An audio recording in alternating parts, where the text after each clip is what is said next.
मनाचे श्लोक हे समर्थ रामदास स्वामींनी रचलेले मानवी मनाला मार्गदर्शन देणारे पद्य आहेत। मनाचे श्लोक हे संस्कार व सुविचार म्हणून म्हटले जातात। तर मनाचे श्लोक या सेगमेंटद्वारे आपण एक एक करून हे सर्व श्लोक व त्यामागील अर्थ मराठी, हिंदी आणि इंग्रजी मध्ये जाणून घेणार आहोत। तर आता आपण मनाचे श्लोक क्रमांक 22 मधील त्यांचा विचार व त्यामागील बोध आणि अर्थ जाणून घेणार आहोत। मना सज्जना हित माझे करावे, रघुनायका दृढ चित्ती धरावे।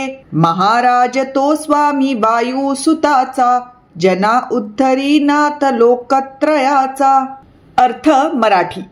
या श्लोकात रामदास स्वामींनी मनाने कसे आचरण करावे याबद्दल सांगितले आहे की हे मना, तू माझं हित करण्याकरिता रघुनायक अर्थात रामाचं अंतःकरणात ठामपणे स्मरण कर।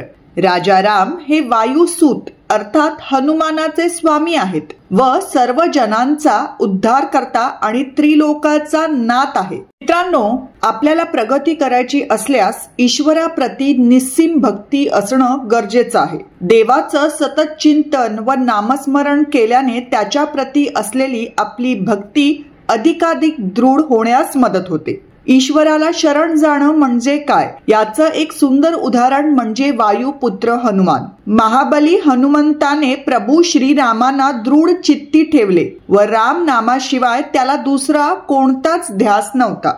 अर्थ हिंदी।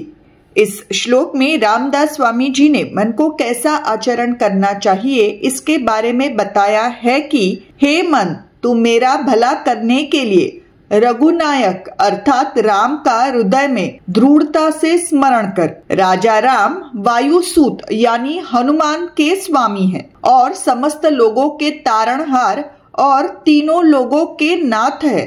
दोस्तों, यदि हम उन्नति करना चाहते हैं तो हमें ईश्वर के प्रति पूर्ण भक्ति रखनी होगी। भगवान का निरंतर चिंतन और जप उनके प्रति हमारी भक्ति को मजबूत करने में मदद करता है। ईश्वर के प्रति समर्पण का क्या अर्थ है, इसका एक सुंदर उदाहरण है वायुपुत्र हनुमान। महाबली हनुमान की भगवान राम के प्रति दृढ़ भक्ति थी और राम नाम के अलावा उन्हें कोई और जुनून नहीं था।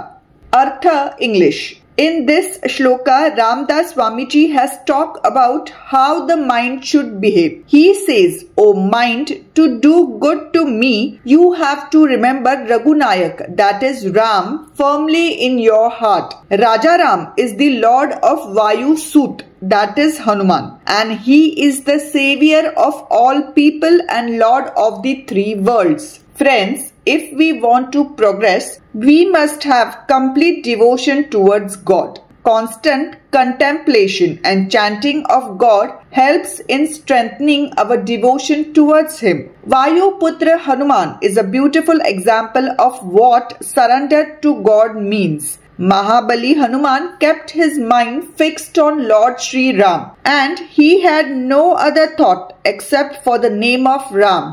तर मित्रांनो, आजचा हा व्हिडिओ तुम्हाला आवडला असल्यास हे संस्कार व सुविचार लोकांपर्यंत पोहोचवण्याकरिता तो नक्की शेअर करा आणि मैत्री दोस्ती कॉर्नर हे चॅनल जरूर सबस्क्राइब करा। धन्यवाद। राम कृष्ण हरी।